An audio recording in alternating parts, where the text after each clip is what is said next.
एकचोटि कल्पना गर्नुहोस् त, खेतमा दिनभरि त्यो गहरो ट्याङ्की बोकेर हिँड्नुको सट्टा आफ्नै एउटा स्मार्ट साथीलाई त्यो काम अहराउन पाए कस्तो मजा हुन्थ्यो होला, होइन त? अब मुख्य कुरातिर लागौं।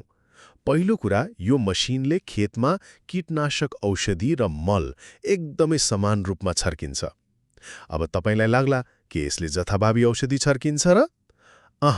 बिल्कुलै होइन। यो त ठ्याक्कै एकजना चतुर पेन्टर जस्तै हो, जसले आवश्यकता अनुसार मात्र सटिक रूपमा काम गर्छ।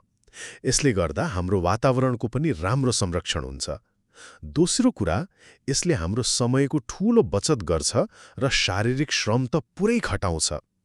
हेर्नुस्, कतिलाई लाग्न सक्छ, ओहो, यसले त किसानको काम पो खोज्छ कि?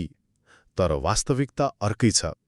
यसले किसानको काम खोज्ने होइन, बरु उनीहरूलाई गहरो भारी बोक्नबाट बचाएर उनीहरूको ढाड र त्यो अमूल्य समय पो बचाउँदैछ।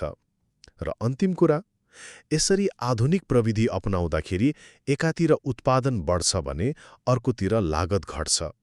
साँच्चै भन्नुपर्दा यो मसिन एउटा सामान्य औजार मात्रै होइन क्या, यो त आधुनिक कृषिको एकदमै भरपर्दो पार्टनर हो, जसले दक्षता र सुरक्षा ल्याउँछ।